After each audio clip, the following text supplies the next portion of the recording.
नमस्कार मेरे प्यारे मित्रों, क्लासिकल म्यूज़िक विद बालश्री अंकित श्रीवास्तव के इस YouTube चैनल पर मैं अंकित श्रीवास्तव आप सभी का स्वागत करता हूं। दोस्तों, आचार्य हजारी प्रसाद द्विवेदी कृत बाणभट्ट की आत्मकथा यह उपन्यास हम लोग पढ़ रहे थे।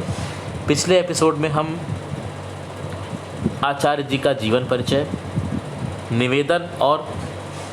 निवेदन के साथ जो 2 श्लोक थे उन्हें हम देख चुके हैं। तो अब हम इस कथा का विधिवत प्रारंभ कर रहे हैं। सबसे पहले दोस्तों कथामुख और उसके पश्चात इसके उच्छ्वास और अंत में उपसंहार के साथ यह कथा पूर्ण होगी। तो अधिक विलंब नहीं करते हुए हम शुरू करेंगे आज की श्रृंखला बाणभट्ट की आत्मकथा कथामुख। मित्रों, अमेज़ॉन किंडल के माध्यम से यह उपन्यास साझा कर रहा हूँ। बाणभट्ट की आत्मकथा कथामुख। बाणभट्ट की आत्मकथा के प्रकाशित होने के पूर्व उसका थोड़ा इतिहास जान लेना आवश्यक है। मिस कैथराइन ऑस्ट्रिया के एक संभ्रांत ईसाई परिवार की कन्या है। यद्यपि वे अभी तक जीवित हैं, पर उन्होंने एक विचित्र ढंग का वैराग्य ग्रहण किया है और पिछले 5 वर्षों में मुझे उनकी केवल एक ही चिट्ठी मिली है, जो इस लेख से संबद्ध होने के कारण अंत में छाप दी गई है। मिस कैथराइन का भारतीय विद्याओं के प्रति असीम अनुराग था। अपने देश में रहते समय ही उन्होंने संस्कृत और ईसाई हिंदी का अच्छा अभ्यास कर लिया था। 68 वर्ष की उम्र में वे इस देश में आईं और अक्लांत भाव से यहाँ के प्राचीन स्थानों का 8 वर्ष तक लगातार भ्रमण करती रहीं। यहाँ आकर उन्होंने बंगला का भी अभ्यास किया था, पर इस भाषा में लिखने की योग्यता उन्हें अब तक नहीं हुई और आगे होने की कोई विशेष संभावना भी नहीं है। मिस कैथराइन को हम लोग दीदी कहते थे। दीदी अर्थात दादी। आगे जब कभी दीदी शब्द का प्रयोग किया जाए तो पाठक उन्हीं से तात्पर्य समझें। बंगला में दीदी के साथ मजाक करने का रिवाज है। दीदी इस बात को जानती थी और कभी कभी बड़ा करारा मजाक कर बैठती थी हम लोगों पर, विशेषकर मेरे ऊपर। दीदी का स्नेह नाती के समान ही था। दीदी बहुत भोली थी। अपनी कष्ट साध्य यात्राओं के बाद जब वे इधर लौटती तो हम लोगों के आनंद का ठिकाना न रहता। नई बात सुनने के लिए या नई चीज़ देखने के लिए हम लोगों की भीड़ लग जाती। दीदी एक एक करके कभी कोई तालपत्र की पोथी, कभी पुरानी पोथी के ऊपर की चित्रित काठ की पाटी, कभी पुराने सिक्के निकाल निकाल कर हमारे हाथों पर रखती जाती और उनका इतिहास सुनाती जाती। उस समय उनका चेहरा श्रद्धा से गदगद होता और उनकी छोटी छोटी नीली आंखें पानी से भरी होती। फिर धीरे से उनकी जेब से एक सफ़ेद बिल्ली का बच्चा निकलता, बिल्कुल सिकुड़ा हुआ। हम लोग इस मजाक से परिचित थे। दीदी को प्रसन्न करने के लिए हम में से कोई बड़ी उत्सुकता के साथ बिल्ली के उस बच्चे को इस प्रकार लेता मानो कोई हस्त लिखित पोथी ले रहा, और तब वह बिलौटा कूद जाता और हम लोग मानो अचकचा कर डर जाते। फिर दीदी इतना हंसती कि नूतन कुटीर की छत हिल जाती। दीदी के इस हर्षातिरेक का परिणाम यह होता कि यार लोग संग्रहित बहुमूल्य वस्तुओं में से कुछ को दबा जाते। मैंने कभी ऐसा अपकर्म नहीं किया, पर दीदी को पता भी नहीं चलता। कभी कभी दीदी जब ध्यानस्थ हो जाती तो उनका वली कुचित मुखमंडल बहुत ही आकर्षक होता। ऐसा जान पड़ता कि साक्षात सरस्वती आविर्भूत हुई हैं। ऊधम करते हुए छोकरे पास से निकल जाते। धूल उड़ाती हुई बैलगाड़ियाँ चली जाती। कुत्ते उछल कूद से शुरू कर लड़ाई झगड़े पर आमादा हो जाते, पर दीदी कर्पूर प्रतिमा की भांति निर्वाक, निश्चल, निस्पंद ही रहती। अब दोस्तों यहाँ देख लीजिए, निर्वाक, निश्चल और निस्पंद का मतलब बिना हिले डुले एकदम ध्यान की मुद्रा में बैठी रहती। जब उनकी समाधि टूटती तब उनकी बातें सुनने लायक होती। अंतिम बार दीदी राजगृह से लौटी थी। उनके चेहरे से ऐसा जान पड़ता था कि बुद्ध देव से उनकी ज़रूर भेंट हुई होगी। मैं जब मिलने गया तो यद्यपि वे थकी हुई थीं, पर यह कहना न भूलीं कि उन्हें राजगृह में एक सियार मिल गया था, जो उन्हें देखकर 3 बार ठिठक ठिठक कर खड़ा हुआ, जैसे कुछ कहना चाहता हूँ। दीदी का विश्वास था कि वह बुद्ध देव का समसामयिक था और उसी युग की कोई बात कहना चाहता था, क्योंकि दीदी ने स्पष्ट ही उसके चेहरे पर एक निरीह करुण भाव देखा था। आहा, उस युग के स्यार भी कैसे करुणावान होते हैं। मैं समझ गया कि दीदी को अगर छूट दी जाए तो उस श्रृगाल के संबंध में एक पुराण तैयार हो जाएगा और पिंड छुड़ाना मुश्किल हो जाएगा। मैंने कहा, दीदी आज विश्राम करो, स्यार की बात कल होगी। दीदी ने भाव विह्वल होकर कहा, हाँ रे, थक गई हूँ, जा आज भाग जा, कल ज़रूर आना। देख, इस बार शोण नद के दोनों किनारों की पैदल यात्रा कर आई हूँ। मैं जैसे अचरज में आ गया। शोण नद? हाँ रे, शोण नद। कुछ मिला है दीदी? बहुत कुछ, कल आना। मैं 75 वर्ष की इस बुढ़िया के साहस और अध्यावसाय की बात सोचकर हैरान था। उस समय उठ गया। आहार के समय एक बार लौटकर फिर आया। सोचा इस समय दीदी को घर पर भोजन के लिए ले चलूं, पर देखा दीदी सामने मैदान में ध्यानस्थ बैठी हैं। आहा, चांदनी इसी को तो कहते हैं। सारा आकाश घने नील वर्ण के आच्छोद सरोवर की भांति एक दिगंत से दूसरे दिगंत तक फैला हुआ था। उसमें राजहंस की भांति चंद्रमा धीरे धीरे तैर रहा था। दूर कोने में एक दो मेघ शिशु दिन भर के थके मांदे सोए हुए थे। नीचे से ऊपर तक केवल चांदनी ही चांदनी फैली थी और मैदान में दीदी निश्चल समाधि की अवस्था में बैठी थी।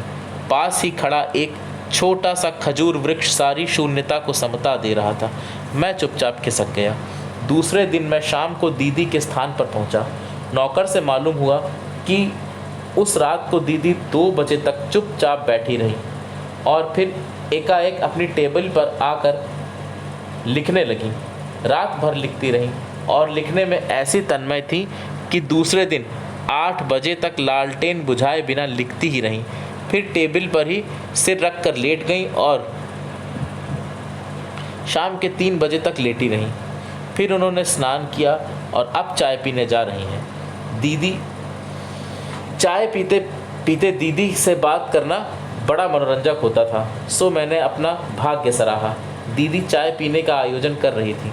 मुझे देखकर बहुत प्रसन्न हुई और बोली, तुझे ही खोज रही थी। शोण यात्रा में उपलब्ध सामग्री का हिंदी रूपांतर मैंने कर लिया है, तू इसे एक बार पढ़ तो भला। देख, मेरी हिंदी में जो गलती है उसे सुधार दे और आनंद से इसका अंग्रेजी में उल्था करा ले। ले भला। यह ले भला दीदी का स्नेह संभाषण था। जब वे अपने नातियों पर बहुत खुश होती तो उन्हें कुछ देते समय कहती जाती, ले भला।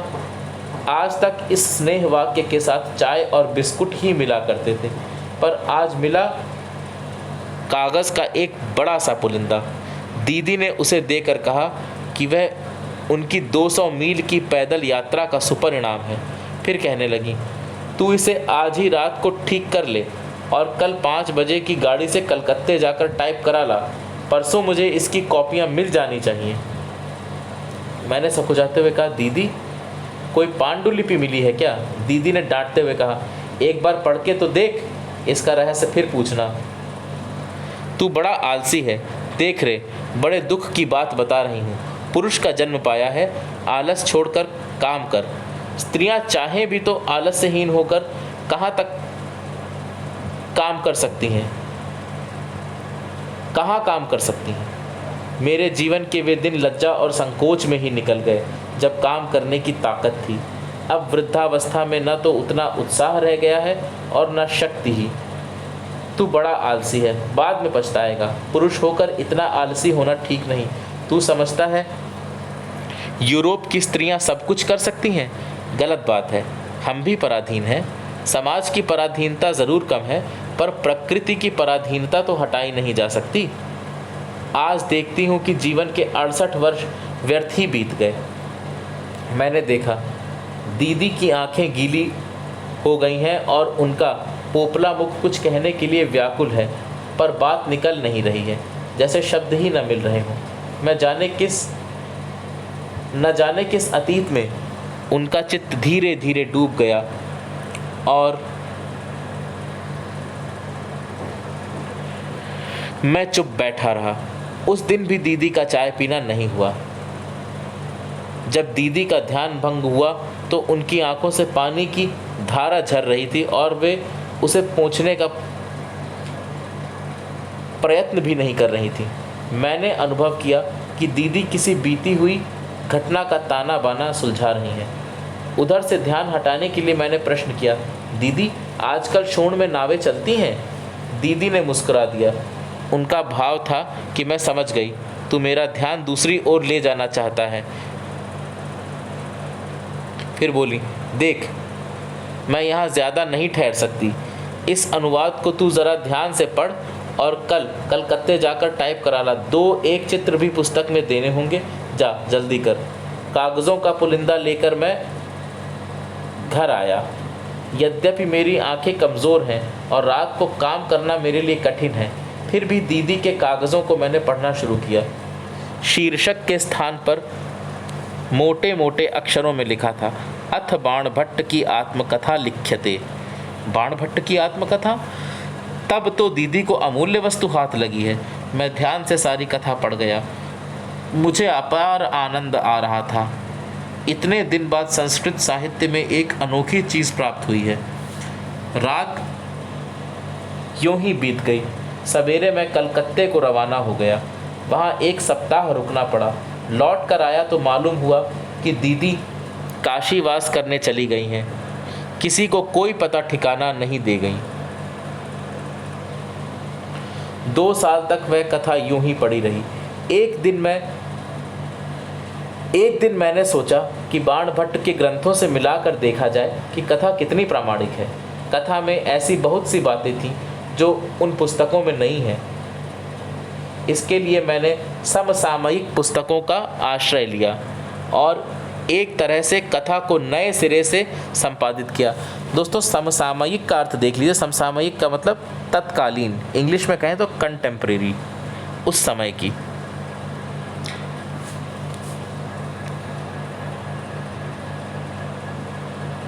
आगे जो कथा दी हुई है वह दीदी का अनुवाद है और फुटनोट में जो पुस्तकों के हवाले दिए हुए हैं वे मेरे हैं। कथा ही असल में महत्वपूर्ण है, टिप्पणियाँ तो उसकी प्रासंगिकता की सबूत हैं, प्रामाणिकता की सबूत हैं। टिप्पणियाँ तो उसकी प्रामाणिकता की सबूत हैं। बहुत दिनों तक दीदी का कोई समाचार नहीं मिला। मैं अब उनके दर्शन की आशा छोड़ बैठा था। एक दिन अचानक मुगल सराय स्टेशन पर दीदी के दर्शन हो गए। वे गाड़ी बदल रही थी और बहुत ही व्यस्त दिख रही थी। मुझे देखकर वे ज़रा भी प्रसन्न नहीं हुई, केवल कुली को डांट कर कहती रहीं, संभाल के ले चल, तू बड़ा आलसी है। मैंने सोचा कुली भी आलसी है। फिर मैंने चिल्लाकर कहा, दीदी तुम क्या पहचानती भी नहीं? वाह रे! दीदी रुक गई, बोली, देखो मैं बहुत दुखी हूँ, वह बिल्ली धोखा दे गई। मैंने कहा, क्यों, क्या हुआ? दीदी बोली, कमबख्त स्त्री निकली, देखना 5 बच्चे दिए हैं, मैं कहाँ तक संभालूं? मैंने बात काट कर कहा, दीदी वह आत्मकथा मेरे ही पास पड़ी है। दीदी गुस्से में थी, रुकी नहीं। गाड़ी में बैठकर उन्होंने एक कार्ड फेंक कर कहा, मैं देश जा रही हूँ, ले मेरा पता है, ले भला। मैंने कार्ड संभाला और दीदी की गाड़ी चल दी। नीचे बाणभट्ट की आत्मकथा दे रहा हूँ। दीदी ने इसे प्रकाशित करने की आज्ञा दे दी है। ध्यान देने की बात यह है कि बाणभट्ट की अन्यान्य पुस्तकों की भांति यह आत्मकथा भी अपूर्ण ही है। तो दोस्तों यहाँ पर हम रुक जाते हैं। कल हम इसका कथामुक्त समाप्त होने के पश्चात बाणभट्ट की आत्मकथा का प्रथम उच्छ्वास देखेंगे दोस्तों। तब तक के लिए आप स्वस्थ रहें, अपना ध्यान रखें और चैनल को लाइक सब्सक्राइब करें तथा कमेंट में अपनी राय भी दें। धन्यवाद। जय हिंद।